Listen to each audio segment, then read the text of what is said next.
Muchísimas gracias. Pues sí, efectivamente, muchas gracias por la invitación y por estar aquí conmigo un ratito. Vamos a hablar en esta presentación, esta segunda presentación de la mañana, efectivamente, sobre el desarrollo del pensamiento matemático en educación básica. Este campo de pensamiento matemático, al final de cuentas, tiene una historia diferente a partir de la reforma de la primaria de 1993. Y realmente ahí hay un parteaguas en lo que ha sido la manera como hemos entendido este asunto del campo de pensamiento matemático. De hecho, todavía le seguimos llamando matemáticas y por ahí, bueno, ya en preescolar le llamamos campo de pensamiento matemático. Nos estamos como jaloneando entre si es una disciplina o lo que queremos desarrollar es realmente un tipo de pensamiento matemático. En esta reforma de la primaria de 1993, realmente para mí inicia la historia, digamos, la historia a nivel educativo en México, esta historia del campo de pensamiento matemático, porque es la primera vez que aparece un nuevo enfoque para la enseñanza y el aprendizaje de la matemática, desarrollado desde una postura constructivista del aprendizaje. Y eso sí es un parteaguas en la historia, digamos, de lo que ha sido la enseñanza de nuestro país, porque al final de cuentas no es lo mismo pensar como lo pensábamos antes, que el niño aprendía a través de recibir información y entonces construíamos la enseñanza a través desde esa idea, y por eso aparecen las clases magistrales, ¿no? Y la explicación, digamos, del conocimiento a través del maestro. No es lo mismo pensar eso que pensar que el niño aprende a través de interactuar con el objeto de conocimiento. Y entonces tenemos que organizar la enseñanza de otra manera, de una manera diferente. Y eso a nivel, digamos, de propuestas, de reformas, aparece en México en la primaria de 1993. Desde luego, este nuevo enfoque viene acompañado de una propuesta curricular, y yo creo que de los grandes cambios que hubo en la propuesta curricular del 93 para la primaria, porque nada más se ubicó una reforma para la primaria en ese momento, tenía que ver justamente con la ubicación del concepto de fracción, ¿no? Realmente, hasta antes de esa época teníamos toda la operatoria de las fracciones metidas cuarto, quinto y sexto, y resulta que a esas alturas del partido ya sabíamos que el problema de la fracción no era un problema de orden didáctico, es decir, no un problema de la enseñanza, era un problema del aprendizaje en el sentido de desarrollo, de que los niños, para adquirir un conocimiento real de lo que es el concepto de fracción, requieren de un pensamiento formal, y entonces eso tenía que pasar a la secundaria. Pero por otro lado teníamos un vacío, que era los distintos significados de la fracción, que sí pueden ser trabajados en la primaria. Digamos, a grandes rasgos, la propuesta curricular no cambió mucho. Lo que sí cambió en el 93 fue el planteamiento sobre la enseñanza. Bueno, después tuvimos nosotros la reforma de preescolar en el 2004. Realmente esta reforma del 2004 para preescolar se deriva directamente de la primaria del 93, plantea exactamente el mismo enfoque metodológico y ciertamente lo que hace es tomar de la propuesta de la primaria el primer bloque del primer grado a nivel de contenidos, porque cuando sale la primaria del 93, el preescolar no existía en este país. Entonces, pues como no podíamos considerar que los niños pasaban por el preescolar, la primaria se tenía que hacer cargo de los contenidos propios de preescolar. Pero una vez que el preescolar se hace oficial y obligatorio como primer nivel de la educación básica, Entonces todo lo que nosotros teníamos como contenido en el primer bloque del primer grado baja y se amplía para la primaria, para el preescolar, pero también el planteamiento metodológico se conserva. Luego tuvimos, bueno, ahí se empieza a organizar el currículo en campos formativos y aparece por primera vez en el discurso el campo de pensamiento matemático en el preescolar. Después tuvimos la reforma de la secundaria de 2006, que fue un poco accidentada, muy a final del sexenio, y no salió tan bien, que digamos, pero bueno, estuvo ahí. Y luego vino la RIEF, la reforma de la integración de la educación básica, que todos sabemos que tuvo bastantes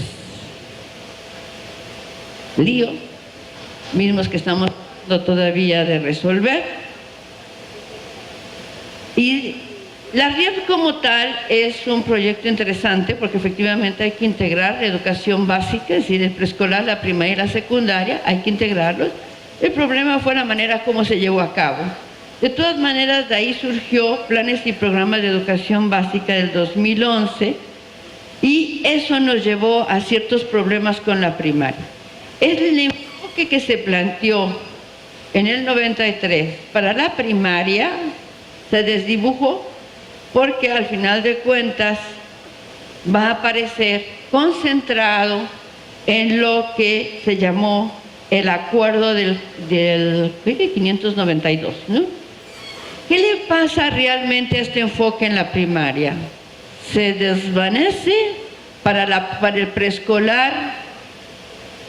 Sucede una cosa muy grave, de hecho aparecen 2 propuestas curriculares en el preescolar. En la propuesta del 2011 hay 2 propuestas curriculares para preescolar que ahora están tratando de resolverla. Una es una propuesta que se denomina estándares curriculares y la otra es la de campos formativos. Un programa puede tener 2 propuestas curriculares siempre y cuando se diga. Esta propuesta es, por decir algo, para niños migrantes, y esta propuesta curricular es su equivalente para niños de la escuela graduada, ¿no? Tal como puede ser. Pero resulta que estas 2 son para la escuela graduada,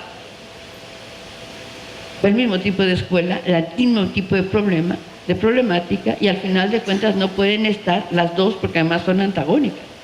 Pero bueno, esos son unos de los problemas que tenemos con el programa del 2011. El asunto del enfoque metodológico se concentró directamente en el acuerdo 592 y tuvimos serios problemas con la propuesta curricular porque la propuesta curricular no es congruente con la metodología.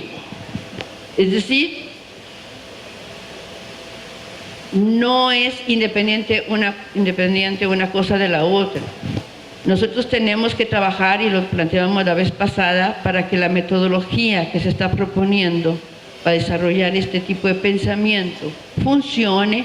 Tenemos que tener a nivel de contenidos, los contenidos básicos imprescindibles.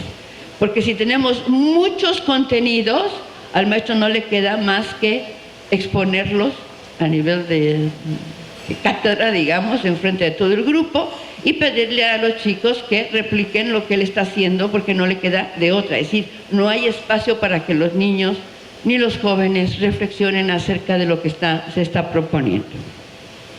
Pero bueno, eso estamos en proceso de arreglo y parece que ahora sí va por buen camino. ¿Cuáles son los propósitos de la educación básica en el 2011? Se trata de una alfabetización de la matemática. Eso quiere decir, lo que pretendemos es que el alumno, al término de la educación básica, sea capaz de argumentar, de razonar, de analizar situaciones, de identificar problemas, de formular preguntas, de emitir juicios, de proponer soluciones, de aplicar estrategias y tomar decisiones. Y también valorar los razonamientos del otro y, en todo caso, cambiar su propio punto de vista si la argumentación del otro le convence. Esa es la pretensión. Pero realmente, si nos fijamos en esta pretensión de la educación básica, ya no se menciona de manera explícita el que los niños aprendan a sumar, a restar los números, las ecuaciones, tal. Claro que lo van a aprender, desde luego que lo van a aprender, pero es muchísimo más importante que se desarrolle su pensamiento matemático y que la adquisición de conocimiento matemático, aunque no se puede desarrollar pensamiento matemático si no se adquiere conocimiento matemático. Pues van correlacionadas y sobre eso vamos a tratar de comentar un poquito, ¿no? Pero el asunto es que el énfasis está en el tipo de pensamiento que genera, que propicia la adquisición de conocimiento matemático. Desde luego, este es un propósito deseable, pero lograrlo está en función, en primer lugar y fundamentalmente, de la metodología de enseñanza para propiciar ese aprendizaje. Es decir, no todas las maneras de enseñar, de propiciar la enseñanza, promueven el desarrollo de pensamiento matemático. Particularmente, las prácticas docentes dominantes, la clase expositiva, la explicación supuestamente de todas las ideas por parte del maestro, eso tenga la plena seguridad que no propicia el desarrollo de pensamiento matemático. Es decir, necesitamos de una nueva metodología de enseñanza y esa es justamente la que viene, digamos, se viene promoviendo desde la primaria del 93 y que tuvo su traspié con la propuesta del 2011. Y desde luego, como les había yo mencionado, esta metodología quedó concentrada en el Acuerdo 592, pero ahí está, sigue siendo vigente y está correlacionada directamente con esta concepción sobre currículum, que es algo que necesitamos, sí, ciertamente revisar, particularmente en la primaria y en la secundaria. Preescolar es cosa de quitar una de las dos propuestas y la cosa se mejora. Pero bueno, sobre eso no voy a detenerme muchísimo. El asunto es que para lograr ese propósito de la educación básica, lo que necesitamos es una nueva metodología. Nueva y no, es decir, en el sentido de que esto viene desde el 93. Pero bueno, la incorporación de las nuevas ideas también tiene su tiempo. ¿Qué es el desarrollo de pensamiento matemático? El desarrollo de pensamiento matemático implica realmente dos cosas. Adquirir, por un lado, conocimiento, pero fundamentalmente reconocer en cuáles situaciones es pertinente utilizar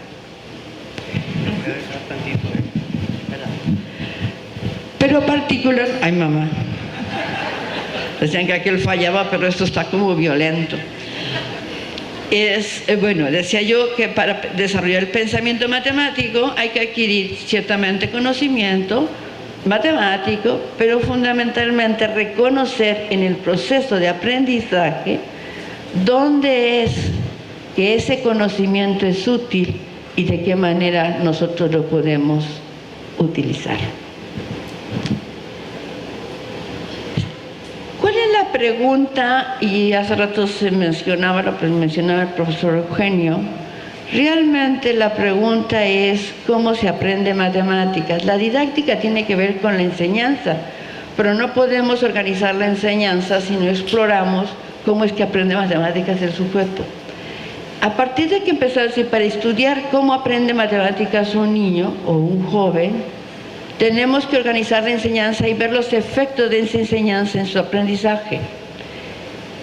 De tal manera que están correlacionadas, a partir de que empezamos a entender cómo es que se aprende en matemáticas, desde esta postura de interactuar con el objeto de conocimiento, nosotros podemos empezar a hablar de cómo es que hay que organizar y gestionar la enseñanza para que efectivamente podamos responder de la mejor manera a esta forma de aprender matemáticas. ¿Qué es lo que teníamos realmente? Tenemos un parteaguas, porque hasta antes de que esto entrara en los sistemas educativos, y digo a nivel mundial, no solamente en México, siempre pensamos que nosotros podíamos decidir lo que el niño y el joven tenía que aprender y resulta que no puede aprender todo lo que nosotros queramos que aprenda, porque tiene un tipo de pensamiento diferenciado. Si los niños no son, como nos diría Piaget, no son unos adultos con falta de información, sino que tienen un tipo de pensamiento diferente. Los chiquitos de preescolar tienen un pensamiento preoperatorio y estos, bueno, pues por eso tranquilamente aceptan que un conejo pueda salir de un sombrero en santa paz. No hay problema para ellos, ¿no? De la misma manera que tampoco les sorprende que alguien ande haciendo unas piruetas ahí medio raras, porque dice, bueno, pues eso cualquiera lo puede hacer.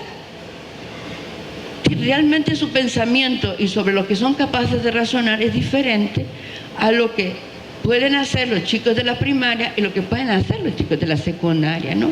Entonces, realmente desde ese posicionamiento y también el pensar que la matemática, a partir de que aparecen estas ideas de la teoría psicogenética y se abre los espacios de hacer investigación acerca de cómo debe darse la enseñanza de la matemática, los procesos de la investigación y didáctica de la matemática, empezamos a mirar a la matemática, es decir, a la ciencia, no como ciencia y como está tal cual estructurada, sino como un objeto de enseñanza. Entonces eso nos lleva realmente a pensar a la matemática desde sus usos y sus funciones, no como disciplina en sí mismo, cuando nosotros queremos tomarla para llevarla justamente al aula. Entonces esta organización y gestión de la enseñanza la hacemos realmente desde lo que se sabe actualmente acerca de cómo es que aprenden matemáticas los niños y los jóvenes. Desde luego, tratando siempre de desarrollar ese pensamiento matemático. Y desarrollar ese pensamiento matemático, les decía, está correlacionado directamente con la manera como se organice y se gestione la enseñanza.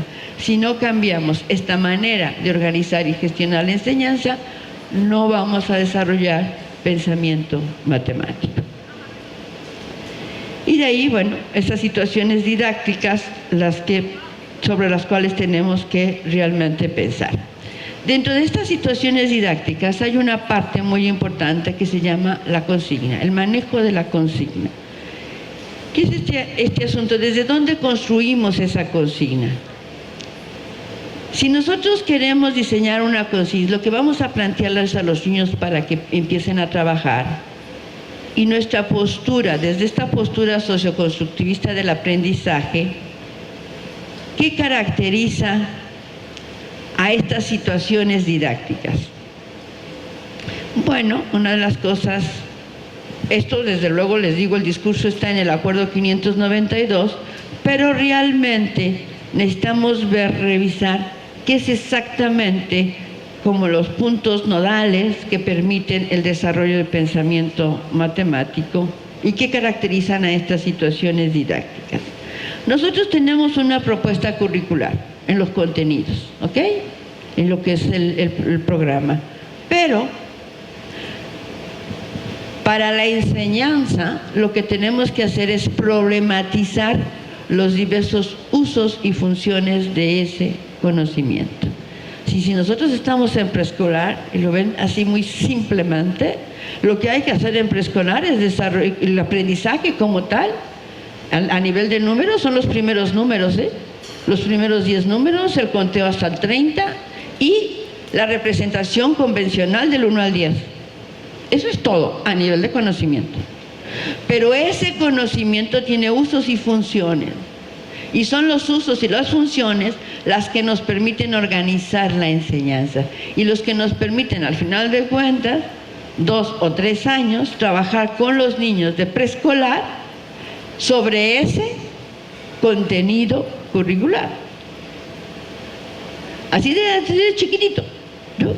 Y todo depende de lo que nosotros pensemos acerca de ese contenido, porque si pensamos que el asunto está en poder escribir esos numeritos, poder identificarlos, poder contar y a una colección poder asignar un número, pues se nos hace que es como 3 años de preescolar, como demasiado tiempo para lograr eso, No, es que no solamente se trata de eso. Se trata de justamente revisar todos los usos y funciones de los números en general, pero ¿por qué restringidos a ese rango? Pues porque los chiquitos de preescolar no pueden pensar, no pueden razonar sobre las colecciones mayores. Pero lo que les pasa a esos primeros números, les va a pasar a todos los números. Entonces hay que andar revisando todo eso, y eso es lo que nos llena efectivamente los 3 años de preescolar. Entonces hay que ver la problematización de los diversos usos y funciones del conocimiento, que es objeto de la enseñanza. Y con eso retar el intelecto de los alumnos. Retar a los alumnos tanto en su inteligencia, en su conocimiento y en sus experiencias. Es decir, cuando uno problematiza, al final de cuentas está uno cuestionando. ¿Qué es lo que uno está cuestionando? Está cuestionando realmente el saber del alumno, lo que conoce y su experiencia. Es lo que uno pone en jaque para que el alumno empiece justamente a tratar de resolver ese problema que se le está planteando. Ahora, es muy importante desde el punto de vista metodológico, cuando nosotros estamos planteando una situación de enseñanza, una situación problemática, que desde el planteamiento anticipemos qué tipo de respuesta nos pueden dar nuestros alumnos frente a eso. Porque si no anticipamos el tipo de respuesta que pueden dar los alumnos frente a este problema que estamos planteando, muy fácilmente pensamos que la respuesta a eso que estamos planteando es única. ¿Cuál? La que nosotros tenemos en la cabeza. Y si eso no sucede en el salón de clase, entonces resulta que empezamos a pensar equivocadamente que los alumnos están equivocados, porque no están haciendo lo que nosotros esperábamos que hicieran, pero porque nosotros estamos teniendo una idea muy reducida acerca de lo que se puede hacer frente a eso que estamos planteando. Entonces tenemos que ampliar, y entre la diversidad de cosas que los niños pueden hacer frente a algo que se les está planteando, desde luego que está lo que nosotros conocemos como conocimiento convencional.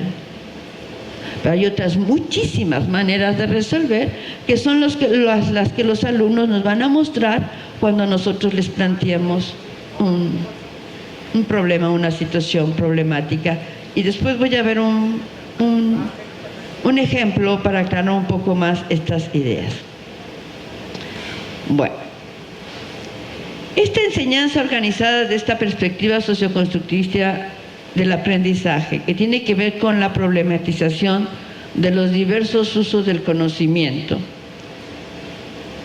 es efectivamente es como un ciclo, ¿no? Si estoy pensando en esta problematización, al mismo tiempo que estoy pensando en que efectivamente el chico está construyendo un tipo de conocimiento que al final de cuentas es el desarrollo del pensamiento matemático.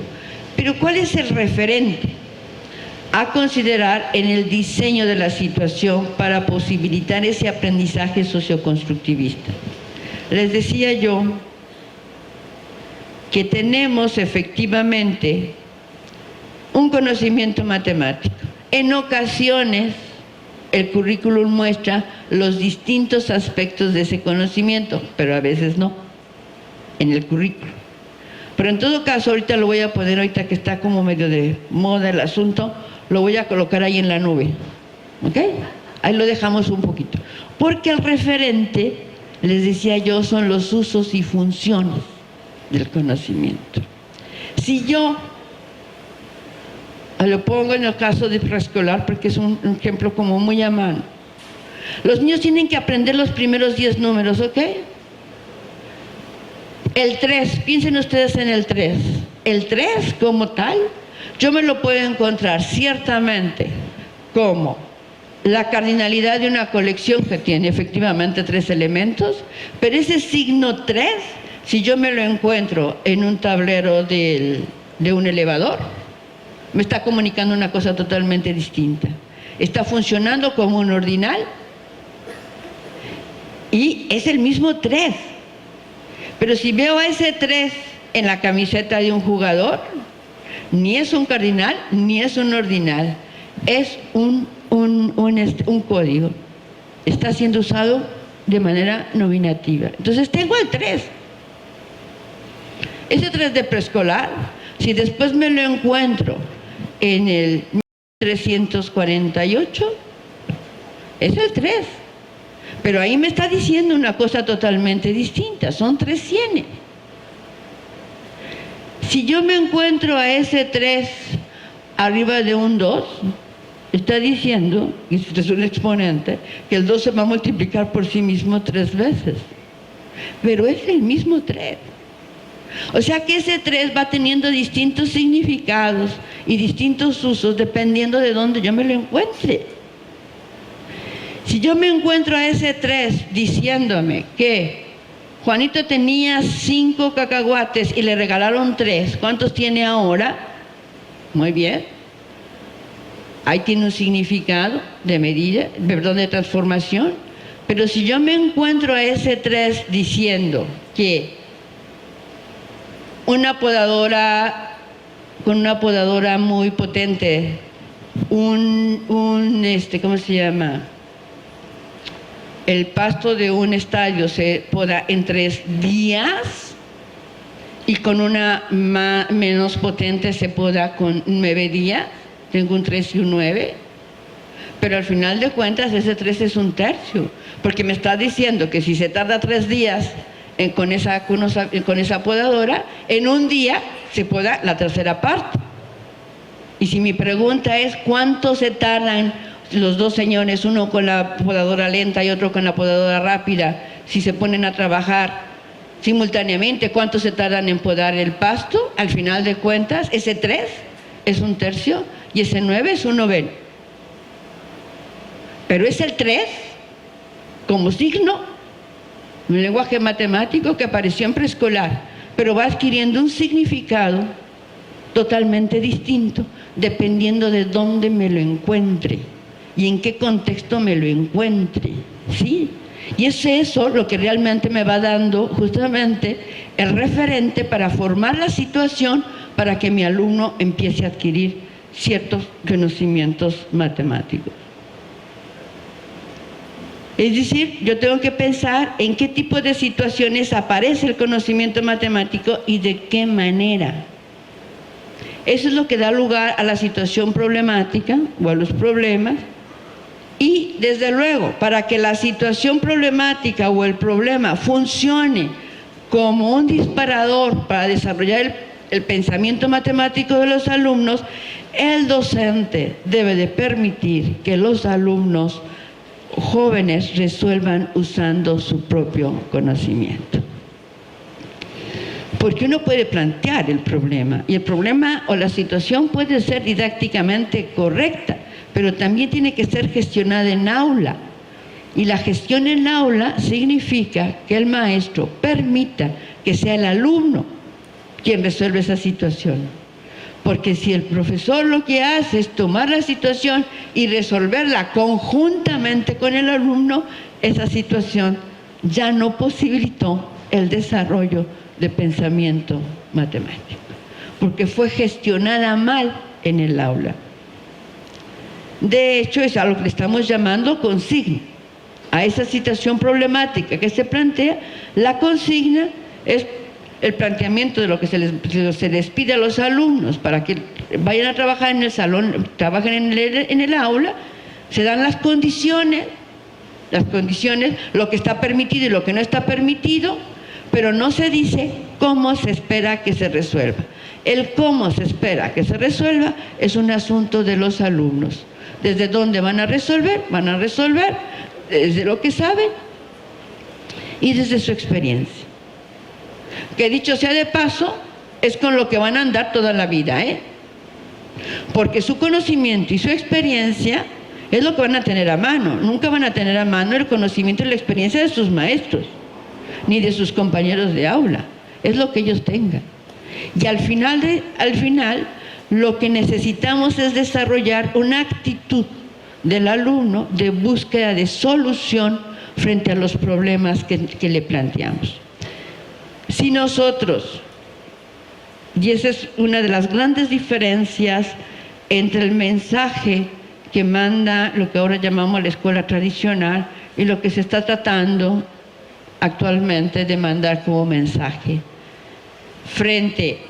Cuando el maestro resuelve las situaciones frente al alumno en aras de explicarle cómo va, lo que le estamos demandando es que nos ponga atención y que después replique lo que nosotros hemos hecho para que nos pueda mostrar que ha aprendido. Pero al tiempo el alumno se va volviendo un ejecutor y lo que está demandando es, frente a lo desconocido, pues dígame usted qué es lo que hay que hacer y yo lo hago. Porque ese es el mensaje que está mandando la escuela tradicional. Lo que se está planteando actualmente es, frente a lo desconocido, lo que yo espero es que tú empieces a buscar una solución frente a esto que te estoy planteando. Puedes encontrarla o puedes no encontrarla, ¿eh? Eso no importa. El asunto es una primera actitud, generar una primera actitud de búsqueda de solución y de explicación frente a lo que me es desconocido. Y por eso la consigna tiene que plantear las condiciones, lo que está permitido y lo que no está permitido, pero no decir cómo es que uno espera que esto se resuelva. Y al final de cuentas, ese conocimiento matemático aparece porque el conocimiento se empieza a instalar como una herramienta que permite resolver problemas. El conocimiento matemático, ¿sí?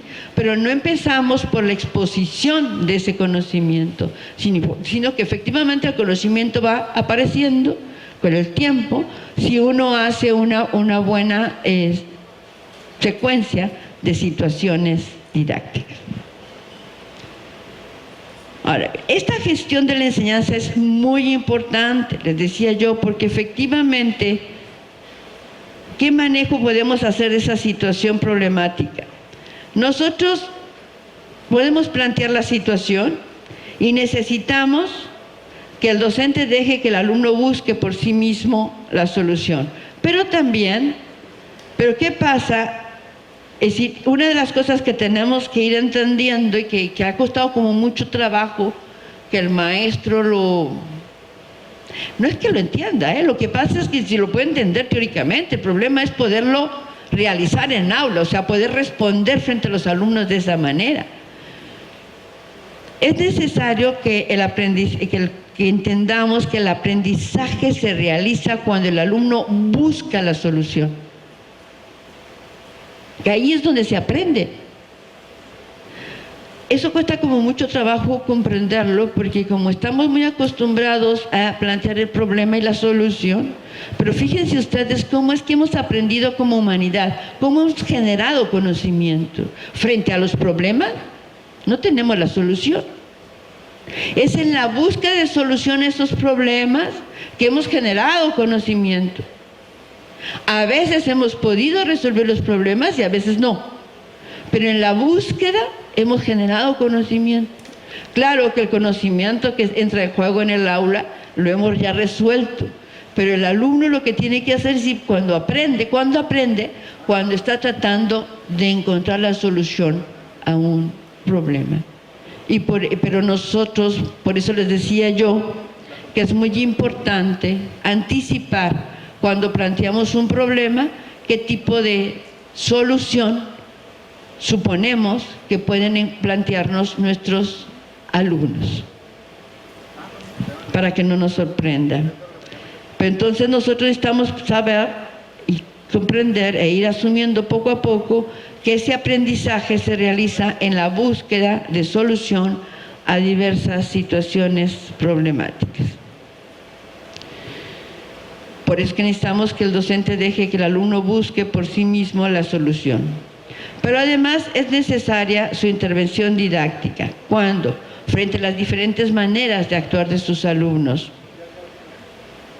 Y por eso es necesario que el docente sostenga y recupere la consigna en el transcurso de la clase. Muchas veces en la planeación,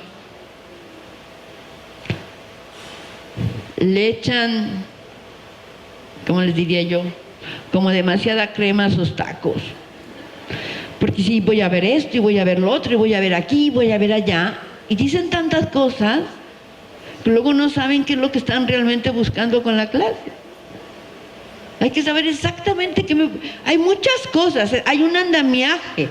El alumno va a revisar muchas cosas, va a poner en juego muchas cosas, sí, pero hay una parte central por la cual yo estoy planteando la situación.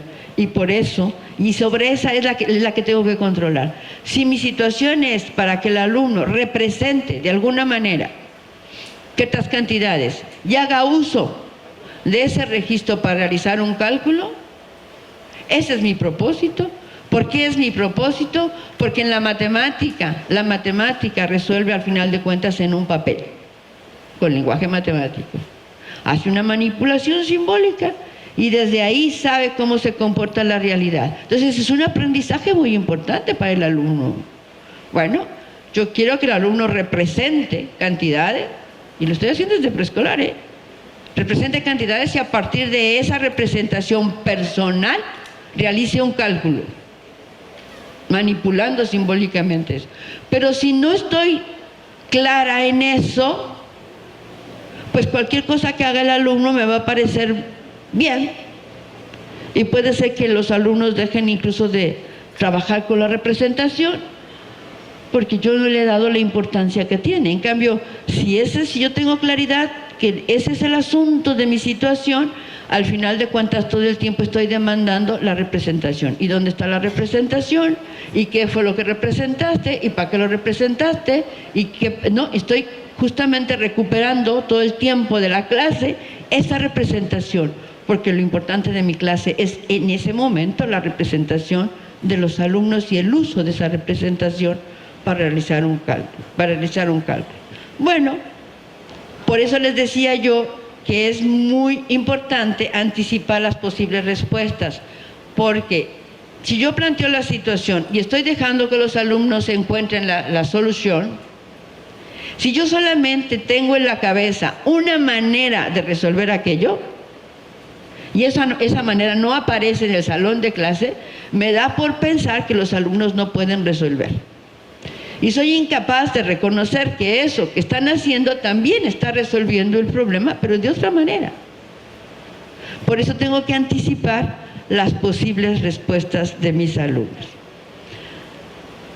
Puedo plantear la situación, pero si el docente resuelve conjuntamente con los alumnos, si la situación problemática, por eso lo decimos, bueno, ¿por qué si los libros decían y los ficheros decían que se hiciera tal o cual cosa, ¿por qué no funcionó? Bueno, pues no, porque no es suficiente, no es suficiente tener la situación, el problema.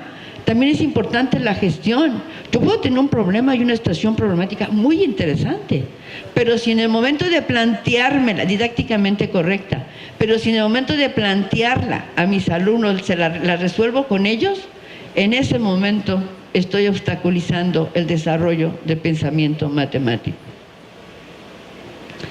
Si no recupero y sostengo la consigna durante la clase, me corro el riesgo de perder el objeto de la enseñanza. Termina la clase y yo no supe realmente qué aprendieron los alumnos, de qué trató esa clase. Ah, es que algunos hicieron esto, maestra, y otros hicieron lo otro, y otros hicieron tal cosa. Sí, pero en resumidas cuentas, ¿de qué se trató? Si no es a lo que cada quien quiera. Ciertamente el profesor va acompañando al alumno, pero él es el que va controlando el proceso. Tiene que regularlo. Y pierde el control de la situación. Vamos a ver un ejemplo. El problema del trenecito. El problema del trenecito, para explicar estas ideas. Dice que un trenecito de feria tiene 5 vagones, en algunos caben 6 niños, en otros 8. Si se pueden subir 34 niños, ¿cuántos vagones de 6 lugares y cuántos de 8 tiene el trenecito? Fíjense ustedes, ese problema, ¿qué hacen los alumnos para resolver? Desde el punto de vista de la matemática, este problema se resuelve con un sistema de ecuaciones. ¿Ok? Si solamente tenemos en la cabeza el sistema de ecuaciones, es algo que no le podemos plantear, a un chico de la primaria. Pero si nos abrimos un poquito, ya vamos a ver que sí se puede. Se puede resolver con los primeros números y el conteo, se puede resolver con conocimiento aritmético y también se puede resolver con conocimiento algebraico. ¿Qué es lo que hacen los niños para resolver? Ahí está el trenecito. Dice que tiene 5 vagones, en algunos caben 6 niños y en otros 8, y se pueden subir 34. ¿Cuántos vagones de 6 lugares y cuántos de 8 tiene el trenecito? Miren ustedes, la primera cosa, ciertamente esto tiene que ver con un 5, un 6, un 8 y un 34. Pero ese 5, 6, 8 y 34, en este contexto, yo necesito establecer la relación semántica, es decir, ¿qué me está diciendo ese 5, ese 6, ese 8 y ese 34 en este contexto? La pregunta es, ¿cuántos vagones de 6 lugares y cuántos de 8 tiene el trenecito? Es cuántos. O sea que hay que contar una colección, ¿ok? Nada más que esa colección no existe. No existe hasta que yo la construya con base en los datos que me está dando ese problema. No es lo mismo preguntarle a un niño ¿cuántos vagones tiene este trenecito? Y que el niño cuente, ahí está el trenecito, a decirle cuántos vagones, incluso, bueno, el trenecito podría tener vagones de 6 y vagones de 8. Si yo le muestro el trenecito y le digo cuántos vagones de 6 lugares y cuántos de 8 tiene este trenecito, pues el niño los cuenta y me dice, ¿no? Es la misma pregunta. Nada más que ese, ¿cuántos vagones de 6 lugares y cuántos de 8 tiene el trenecito? Ese trenecito lo tengo que construir con base en la información que me están dando. ¿Qué información me están dando? Que son 5 vagones y que en algunos caben 6 niños y en otros 8. Y se pueden subir 34 niños. Con esa información tengo que construir el canijo trenecito. Y después cuento, ¿ok? Entonces, a eso se llama relación semántica. Bueno, muy bien. Yo digo, hay 5 vagones. Bueno, pues ahí está, ¿no? Así está mi trenecito. Todos los vagones tienen al menos 6 lugares. Bueno, pues ahí están. Pero resulta que llevamos 30 niños repartidos en los vagones y son 34 niños. El problema dice que se van a subir 34 niños. O sea, sé que deben subirse 34, faltan 4 por ubicarse. Y entonces esos 4 niños los vamos a repartir de 2 en 2, no de 1 en 1. ¿Por qué? Porque los vagones llevan 8. Entonces los reparto 2 aquí y 2 acá. Y ahí está. Resulta que el trenecito tiene 2 vagones de 8 lugares y 3 vagones de 6 lugares. Ahí sí ya puedo contar. Pero ese trenecito lo armé con base en los datos que me dieron. Bueno. Pero resulta esto que está aquí es lo que se llama la relación semántica entre los datos, es decir, encontrar el significado de esos números en ese contexto.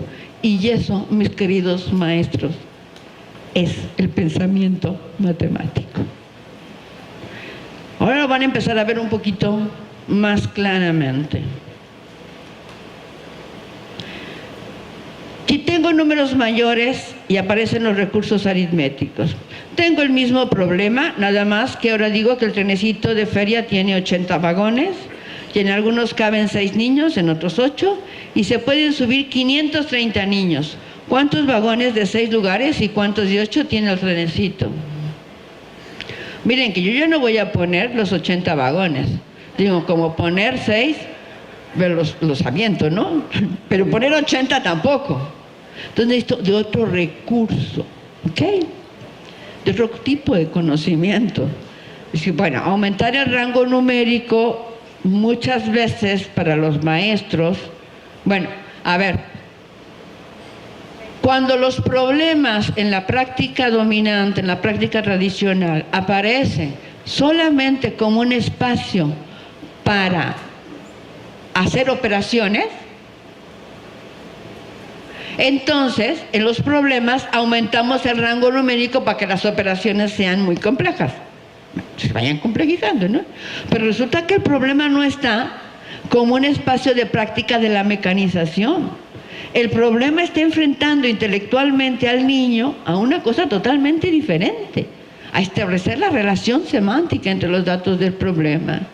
Entonces ahí el asunto no es el aumento del rango numérico, este aumento del rango numérico no es para complejizar el cálculo, más bien es para justificar la necesidad del uso de un nuevo conocimiento, que es la operatoria, es el recurso aritmético, porque antes nada más teníamos el recurso del conteo. Bueno, son 80 vagones, son 530 niños y ya también tenemos vagones de 6 y de 8.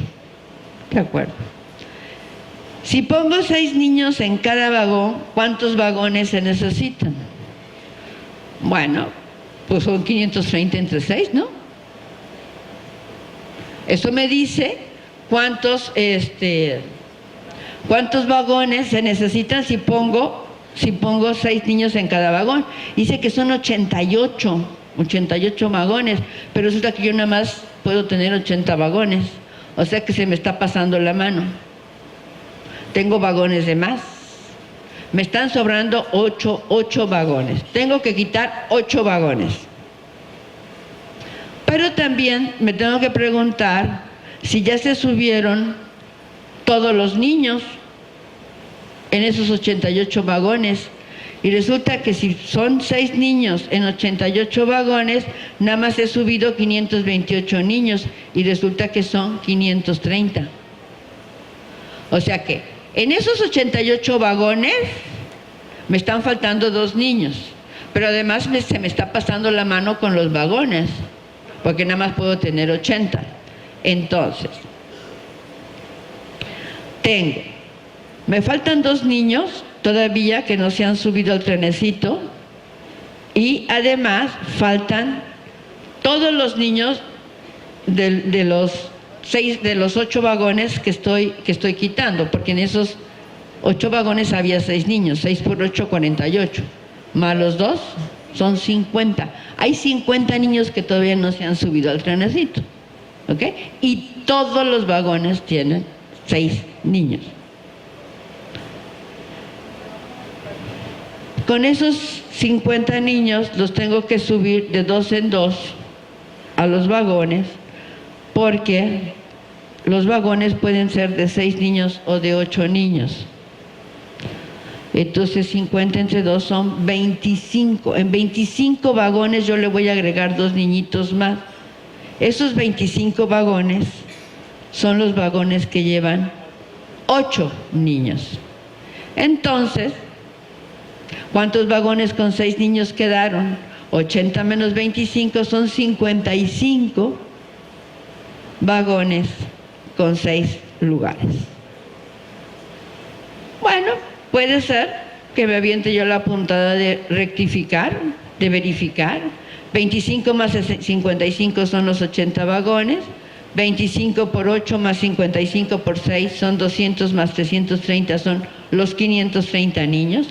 Pero aquí lo importante es que la decisión de dividir 530 entre 6, 6 por 88, 8 por 6, 50 entre 2, 80 menos 25, eso es la relación semántica. Esto que está aquí es la posibilidad de resolver operaciones. Entonces, no es suficiente con poder resolver operaciones para resolver problemas. Es necesario, pero no es suficiente, porque para el pensamiento matemático yo necesito saber para qué sirven esas operaciones y cómo utilizarlas. Por eso es que mi maestro porque eso es que necesito que mi maestro no me diga cómo resolver los problemas. Y estoy hablando desde preescolar. desde preescolar, para que efectivamente el niño se vaya acostumbrando a que frente al problema lo que tiene que hacer es ver cómo usa lo que sabe para resolver el problema. Bueno, esto que les decía yo aquí, el 88, 528, pues es poder resolver las operaciones, pero eso no me es suficiente para resolver el problema, los problemas. Y la solución convencional, pues sí, si X me va a representar los vagones de 6 y Y los vagones de 8, X más Y es igual a 80, porque se supone que hay 80 vagones. Y 6X más 8Y son los 530 niños. Y eso pues es un sistema de ecuaciones y lo puedo resolver con alguno de los métodos. Me sale que Y es igual a 25, o sea que hay 25 vagones con 8 niños y consecuentemente X sale 55, o sea que hay 55 vagones con 6 niños. Esto que está aquí, esa es la relación semántica. Y eso es lo que mi maestro se permite decirme cuando me está poniendo un problema. Por eso si el maestro plantea el problema y empieza a explicar cómo va, está obstaculizando el desarrollo de pensamiento matemático de los niños. No les está dando chance de que ellos planteen qué es lo que van a hacer con esos datos. Y lo que hace la enseñanza, todo esto, esa es la relación semántica, pero todo eso es cómo se resuelven las ecuaciones, el sistema de ecuaciones. De hecho, de eso se ha hecho cargo la enseñanza, de decirles a los alumnos cómo se resuelven las sumas, cómo se resuelven las restas, cómo se resuelven los sistemas de ecuaciones, la ecuación de segundo grado, sí, pero al final de cuentas los alumnos no saben resolver problemas, es decir, no han desarrollado su pensamiento matemático, porque no han aprendido a utilizar, es decir, no es que no hayan aprendido, es decir, la enseñanza no les ha permitido reconocer en qué tipo de situaciones el conocimiento que están adquiriendo sirve para resolver esa situación y de qué manera. Entonces es la enseñanza la que no está propiciando el que el alumno aprenda en qué momentos debe utilizar y de qué manera el conocimiento matemático. Bueno, el conocimiento y el pensamiento matemático. Los conocimientos van evolucionando y cada vez permiten solucionar problemas más complejos, No es lo mismo solamente tener como conocimiento el conteo, que es característico del preescolar, a tener conocimiento aritmético, que es de la primera franja de la primaria, y el prealgebraico y el algebraico que aparece en la secundaria. A nivel de conocimiento, es un conocimiento cada vez más evolucionado. La herramienta matemática, las operaciones, las ecuaciones, todo esto, es cada vez más potente y por eso permite solucionar problemas más complejos, pero también es cada vez más abstracta. Y por eso es que el gran problema, es decir, más bien el momento en que se nos manifiesta de manera más clara que los alumnos han aprendido muy poco de matemáticas es en la secundaria. Porque en la primaria, pues mal que bien, pues ahí le van tratando de encontrar cierto significado a lo que están aprendiendo. Pero como en la secundaria, cuando clásicamente solamente aparecía el álgebra, nadie anda diciendo por ahí que A más B al cuadrado es A cuadrada más 2AB más B cuadrada. Eso solamente lo dice su profe en clase de matemática. Y entonces eso que está pasando en el álgebra no tiene ningún significado. No se encuentra en ninguna parte. Está como en chino. Pero otra de las cosas que está pasando es que desde que el alumno adquirió el lenguaje de la aritmética, no lo adquirió como lenguaje, sino que ese lenguaje le fue impuesto. O sea, no se acercó a él desde los significados de ese lenguaje. ¿Qué está representando ese lenguaje? ¿Qué tipo de procesos están regulando esas operaciones? Eso no lo aprendió, le fue impuesto. Entonces, claro, cuando llegue el lenguaje algebraico, pues efectivamente ya no tiene ninguna posibilidad de memorizarlo y controlarlo, el alumno. Pero pues ya sabemos que no se trata de eso.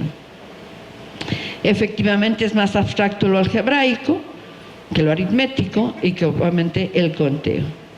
Pero independientemente de que el conocimiento va evolucionando, la gestión de la situación de la enseñanza, la situación problemática, los problemas, siempre deben favorecer en los alumnos el desarrollo de pensamiento matemático.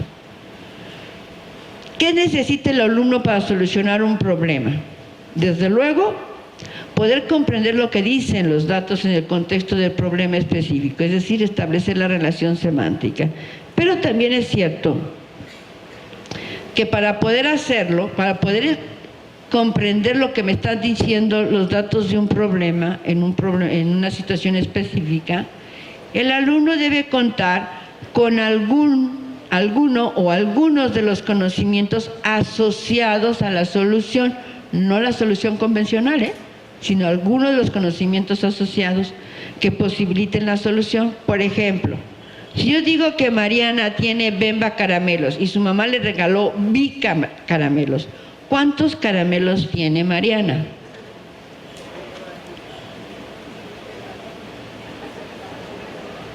Pues sabrá Dios, ¿no? Si Mariana tiene Bemba caramelos, ustedes podrían responder el problema si supieran cómo cuentan los viaviatenses. Pero si no saben cómo cuentan, pues no saben cuánto es Bemba, ni cuánto es Bi. Un chiquito de preescolar dice, Mariana tiene Bemba caramelos, o sea que tiene 9. Y su mamá le regaló Bi, le regaló 3. ¿Cuántos caramelos tiene Mariana? Bueno, si el niño no sabe qué es 9 y qué es 3, porque no sabe contar, pues igualito que ustedes, no puede resolver el problema. ¿Cuándo es que él se anima a buscar una solución? Cuando ese 9 le dice algo y ese 3 le dice algo, ¿no? Fíjese que la pregunta es, ¿cuántos caramelos tiene Mariana? Igualito que el problema del trenecito, la colección no está, la colección se tiene que construir. ¿Con base en qué? Pues en que Mariana tiene 9 caramelos y luego le regalaron 3. Entonces, no es si el maestro, y conste que estoy hablando desde preescolar, si la maestra pone el problema, Mariana tiene 9 caramelos y su mamá le regaló 3, ¿cuántos caramelos tiene Mariana? Y en lugar de dejar que los chiquitos de preescolar empiecen a ver qué hacen con ese 9 y con ese 3, empieza a decirles, a ver, ¿por qué no ponemos cuántos caramelos tenía Mariana? Y los niños dicen 9. Ah, pues pongamos los 9 caramelos. Y los niños ponen los 9. ¿Y cuántos le regaló su mamá? Y los niños dicen 3. Ah, pues pongamos los 3 que le regaló su mamá. Y los niños ponen los 3. Dice, ahora, todos esos son los que tiene Mariana, ¿no es cierto? Y los niños dicen, sí. Ah, bueno, pues ahora contemos cuántos tiene, ¿no? Y los niños cuentan y llegan al 12. Y creemos que los niños resolvieron el problema. Y el problema lo resolvió la maestra. Porque intelectualmente los niños lo único que hicieron fue contar hasta 9, contar hasta 3 y luego contar hasta 12. ¿Por qué? Porque la maestra dijo, ¿no? Y si luego todavía la maestra se avienta la puntada, jarocha, sin ofender a los jarochos, no es mi pretensión. Decir, son 9 y pongo el 9 y el más, porque le agregamos, le dieron, le no sé qué. 3 igual a... Pues total, si ya están, pues qué tanto es tantito, ¿no? Pues también les aviento los signos numéricos. como si fuera tan fácil. ¿Les podía yo poner los símbolos de Babilandia a ver si es cierto? No, hay que dejar que los niños resuelvan. Por eso en preescolar, desde preescolar se dice, ¿qué se pretende al término de preescolar? Que los niños puedan resolver problemas utilizando el conteo y realizando acciones de agregar, de quitar, de separar, de igualar, de comparar. Acciones, no operaciones. La operación es una abstracción que si ustedes la imponen, dicen, no, pues si mi niño sí, no, maestra, es que mis niños son muy abusados. Fíjese que ya están haciendo, resolviendo con sumas y con restas, no me diga. Usted les dijo que lo resolvieran. Y la única manera de que eso funcione es que ustedes vayan poniendo un estereotipo de problema. Todos los problemas son igualitos. Ahora ya no es Mariana, ahora es Patricia, o bueno, Juanito, el que tenía ya no 9 caramelos, sino 5 cochecitos, y su mamá no le regaló, sino que el día de su cumpleaños le regalaron 2. ¿Cuántos tiene? Es el mismo problema. Hasta que los niños dicen, ah, bueno, pues de lo que se trata es de hacer la suma. Puro cuento. Puro cuento. Los niños, o sea, los niños van a llegar. Dense cuenta, los problemas aditivos son un montón, ¿eh? Y todos se resuelven con una sola cosa que se llama suma y su inversa, que es la resta. Entonces, la suma es una herramienta de la matemática para resolver ese tipo de problemas cuando las cantidades son mayores. Pero cuando las cantidades son chiquitas y estoy en preescolar, me pego a la situación. Pongo las colecciones, le quito, le separo, le reparto, porque son poquitos. Y entonces lo puedo hacer.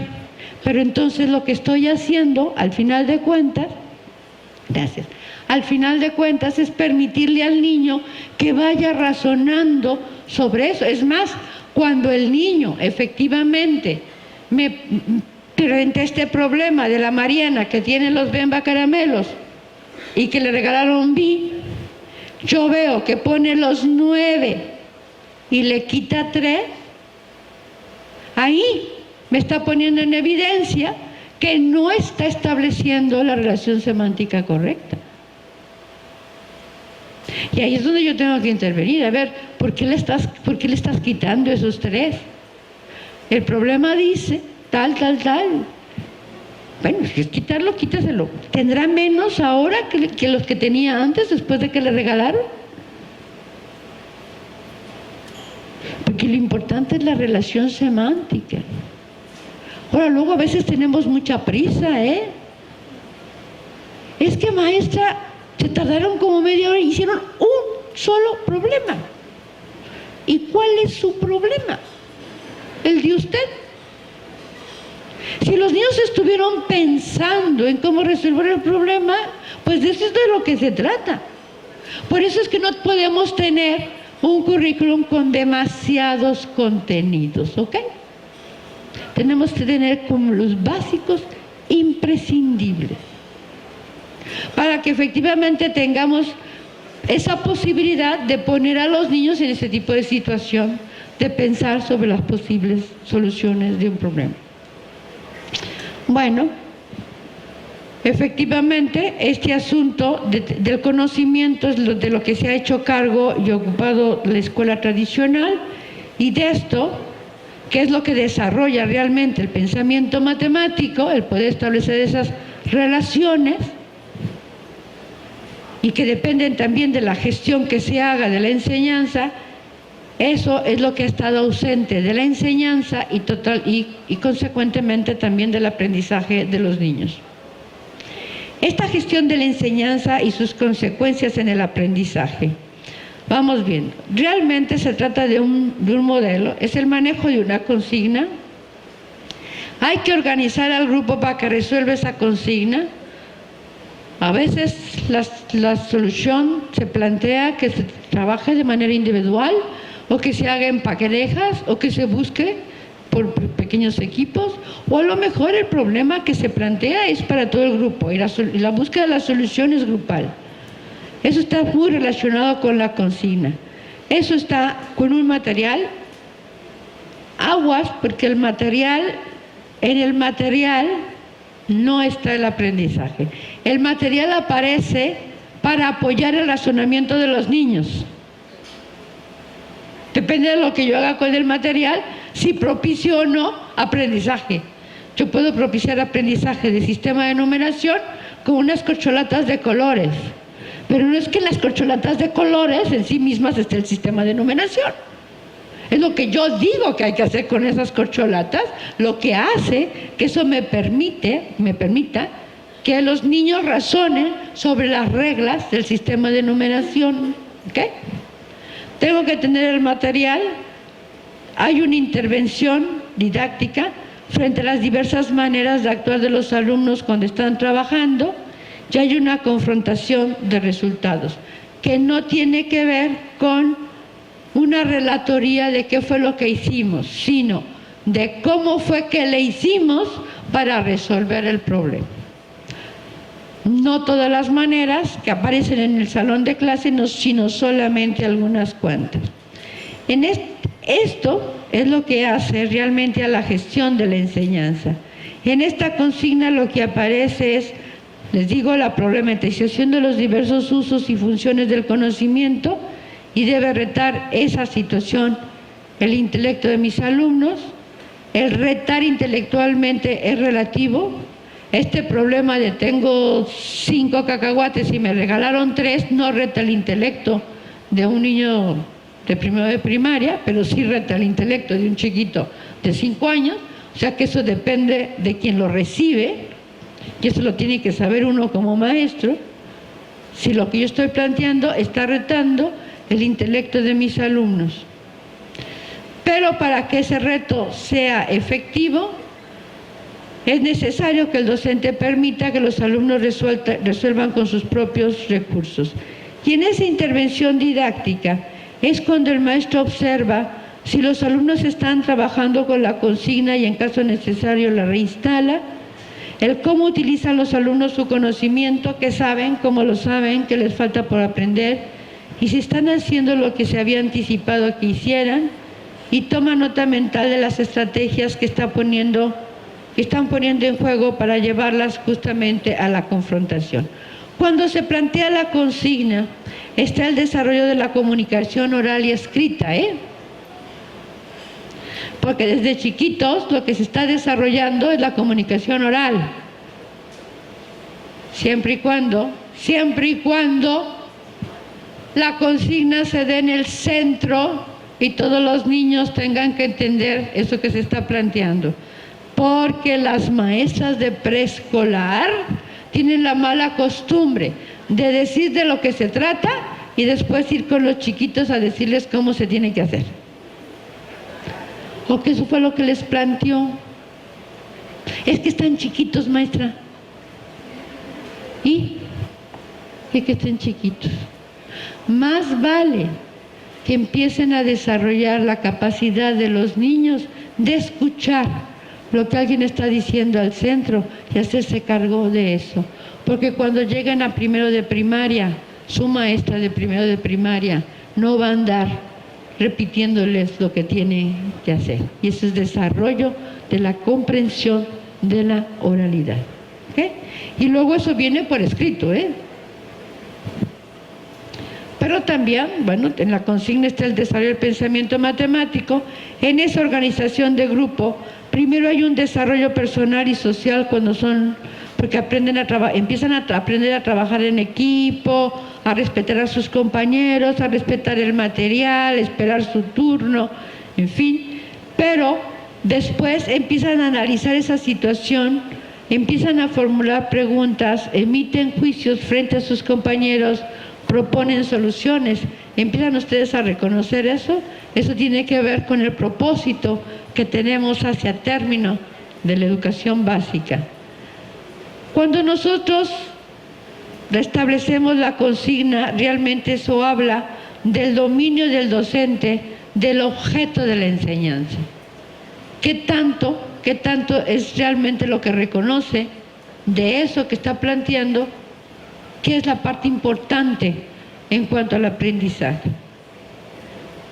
Cuando observamos lo que los alumnos están poniendo en juego, es un espacio de evaluación del conocimiento de los alumnos.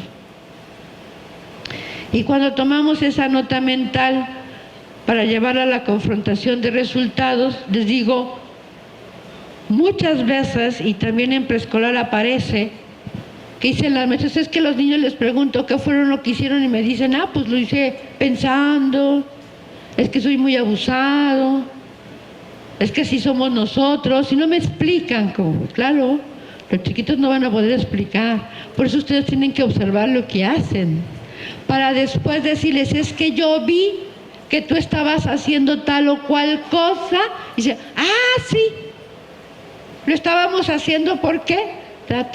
Y empiezan a explicar, hay que echarles un jaloncito. Ya después van entendiendo a qué nos referimos cuando les preguntamos qué fue lo que hicieron para resolver. Cuando se presenta lo que otros equipos hicieron, es donde el alumno va efectivamente valorando el razonamiento y la evidencia proporcionado por otros y puede modificar en consecuencia los propios puntos de vista. Ese es el espacio donde eso se va gestando. Entonces realmente esta pretensión de la educación básica, que es la alfabetización matemática, es la consecuencia de la manera como gestionemos la enseñanza, porque va a aparecer en el trabajo en equipo y en la confrontación de resultados de manera privilegiada. Y desde luego la consigna es la que nos va a permitir, en todo caso, nuestra intervención y esa confrontación, el que efectivamente se desarrolle el pensamiento matemático en los alumnos. Esta gestión de la enseñanza es lo que propicia ese propósito, que lo que da la consecuencia de esa gestión es lo que nos permite conseguir los propósitos de la educación básica, esos que están enunciados, y desde luego en el camino el alumno va a adquirir conocimiento matemático. Ahí están los propósitos que persigue, pero son de orden, es consecuencia de una metodología de enseñanza, no son objeto de enseñanza. Entonces, no es la clase, hoy vamos a argumentar, hoy vamos a respetarnos, pues eso no se aprende así, se aprende en el día a día y justamente, el pretexto efectivamente es una situación de orden material. ¿Cómo aprende el alumno? En síntesis, en la búsqueda de solución a diversas situaciones problemáticas. Efectivamente, por eso necesitamos retar su intelecto. Aprende por aproximaciones sucesivas. Entonces tampoco es que nosotros digamos, es que ahora yo ya lo planeé y ya lo tiene que aprender, como decíamos antes, ¿no? Pues incluso había la unidad de la suma, ¿no? Hoy voy a enseñar la suma. ¿De cuándo? De septiembre 1 a septiembre 30. Y ya le enseñé y ahí está, y ya aprendieron. Pues yo ya le enseñé. Si no aprendieron, no es mi bronca. Porque queda lo que decíamos. Es que yo ya lo enseñé y no lo aprenden. Pero no lo aprenden porque la matemática es difícil, porque no ponen atención, porque se distraen mucho, porque, pero nunca pensábamos que la bronca estaba en nosotros, en nuestra enseñanza, ¿ok? Porque nuestra enseñanza no estaba respondiendo de manera coherente a la forma como los niños y los jóvenes aprenden matemáticas. Ellos efectivamente van por aproximaciones sucesivas. Eso quiere decir que de repente parece que ya saben algo, pero les planteamos otro problema y como que van para atrás. Sí, pero ¿cómo que no? ¿Que no que ya lo sabía? Pues no, porque ya cambió la situación. Les volvemos a plantear otro problema y van para adelante, y van para atrás, y van para adelante, y van para atrás. Pero el conocimiento está quedando aquí atrás, ¿eh? Eso es lo que realmente están adquiriendo como conocimiento. Lo demás es como, bueno, pues para que nos entusiasmemos un poquito, por ahí van la cosa. Parece ser que está funcionando, pero no quiere decir que ya lo adquirieron. Por una vez que suceda, no quiere decir que ya está, que ya se adquirió. Es por aproximaciones sucesivas. En esa búsqueda, obviamente, el alumno echa mano de sus experiencias y de su conocimiento para resolver, y es por aproximaciones sucesivas, y efectivamente hay una evolución del conocimiento hacia conocimiento validado socialmente. Bueno, pues muchísimas gracias. Eso es en términos generales los que yo les podría decir en cómo se puede desarrollar el pensamiento matemático. Es una cuestión de orden metodológica.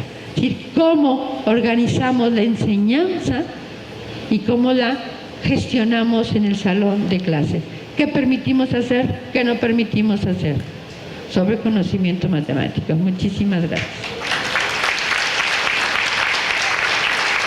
Un fuerte aplauso, que se escuche el aplauso para la maestra Irma con esta exposición sobre lo que estamos haciendo y cómo debemos favorecer la aproximación a la comprensión de las matemáticas.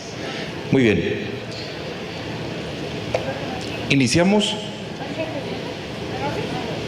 Iniciamos este segundo proceso de preguntas y respuestas.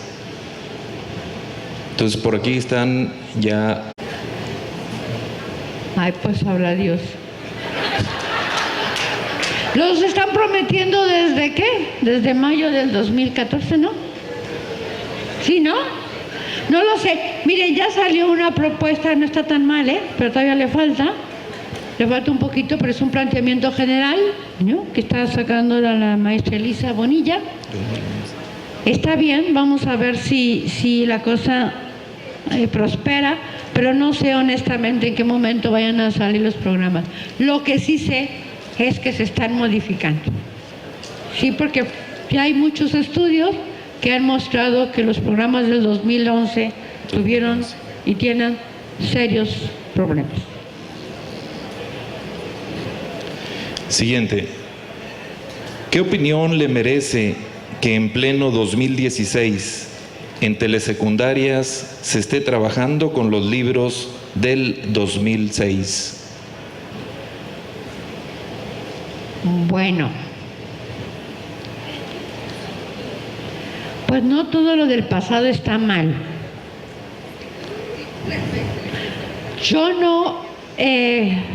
Yo conocí unos libros del 2006 en la parte justamente de comunicación y lenguaje, en la parte de ciencia social, y no estaba nada mal, ¿eh? No conozco los de matemáticas. Ahora, yo creo que como postura, todo lo pasado estuvo mal, pues yo creo que la verdad, que dada la situación, si regresáramos a los libros de texto del 93, estaríamos mucho mejor que ahorita. Esa es la verdad. Tenía mucha coherencia esa propuesta. Mucha. Actualmente el programa dice una cosa, el acuerdo dice otra, los desafíos matemáticos dicen otra cosa. No, es una soberana pachanga, ¿eh? No se sabe. Digo, la realidad es que cuando hay coherencia, pues es muy fácil detectar dónde está el problema. Es muy fácil. Digamos, si hay un error, pues el error es sistemático, ¿no? En los libros del maestro, en los libros de los niños, pero pues ahora sí que en este asunto de la propuesta del 2011 hubo muchos actores, muchísimo, e incluso ni siquiera se controlaron cosas tan básicas y tan elementales cómo pensar en un ciclo escolar, el que quieran, cuarto de primaria, en un grado escolar, cuarto de primaria. Todo lo que dijeron los geógrafos que había que ver, todo lo que dijeron los historiadores, todo lo que dijeron los matemáticos, todo lo que dijeron los... ¿Todo eso cabe en un ciclo escolar? No cabe. Pero a nadie se le ocurrió pensar si cabía o no. Como si el ciclo escolar fuera de 20 horas por día y tuviéramos 1000 días en el año escolar, no sé. Es elemental. No. Hicieron su propuesta los matemáticos, los del lenguaje, los historiadores, los biólogos, todos los que estuvieron involucrados. Y hubo un chango que juntó todo y lo metió. Eso es lo de cuarto grado, a todo dar. Oiga, ¿y el cuarto grado cabe todo eso? No cabe. Bueno, pues hay los maestros que la arreglen, ¿no? No, hay errores gravísimos en la propuesta del 2011, ¿eh? Gravísimos. La propuesta del 93 estuvo muy cuidada. De hecho, ustedes igual no saben, pero al final de cuentas estaba pensada para 100 días de trabajo, no para los 200 y tantos, que al final de cuentas llegan a ser más de 100, Pero es que efectivamente en el aula, en la escuela pasan muchas cosas. Yo estoy de acuerdo que luego de repente los maestros pierden más el tiempo de lo que deberían, ¿ok? Pero hay muchas cosas que suceden en el aula, en lo ordinario, que uno no puede evitar. Cuando nosotros hicimos un trabajo de investigación hace muchísimo tiempo, el compromiso era trabajar todos los días, porque así decía el programa. Todos los días había clase de matemáticas, 1 hora, muy bien. Las maestras me consta que querían y ahí estaban. Y solamente una vez en 5º grado llegamos a 110 horas de trabajo. Y cuando uno revisaba qué era lo que había pasado, pues habían pasado muchas cosas, Un día los niños se intoxicaron porque llegaron los desayunos mal y todos corrimos al hospital todo el mundo. Luego resulta que porque venían las vacaciones y los niños ya andaban alborotados y ya no había manera de trabajar con ellos. Luego porque regresábamos de vacaciones y también venían alborotados. O sea, hay muchas cosas que pasan en el aula. Entonces uno no puede decir, no, pues ya, porque yo dije, pues son 200 días de clase. Pues órale, hago usted una propuesta para 200 días y a ver si es cierto que entra. Pero esta propuesta del 2011 ni siquiera es para 200 días, porque lo que hay para cada una de las disciplinas, si ustedes lo juntan, pues ya no cabe, Claro, por ahí se dice que lo integren. A ver si lo pueden integrar. ¿No?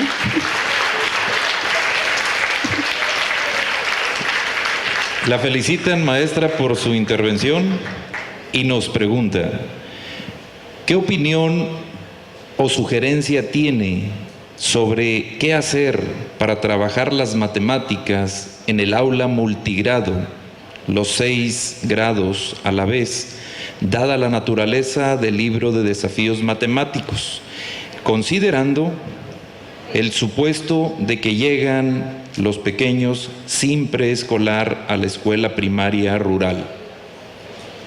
Miren, la realidad es que la problemática de la escuela multigrado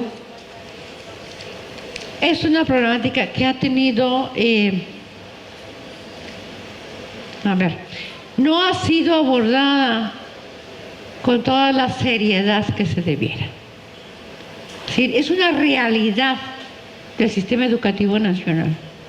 Tenemos cerca del 49% de las escuelas en México son multigrado. Ciertamente, a nivel de matrícula no tienen la misma cantidad de niños que tiene la escuela regular, pero forma parte de la realidad de este país. ¿Qué podríamos hacer?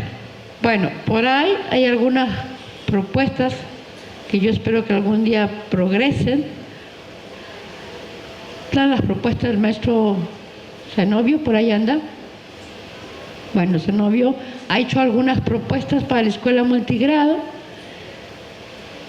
La propuesta que tuvo en algún momento con AFE, Dialogar y Descubrir, que es esa problemática. Es un solo profe para todos los grados, los 6 grados.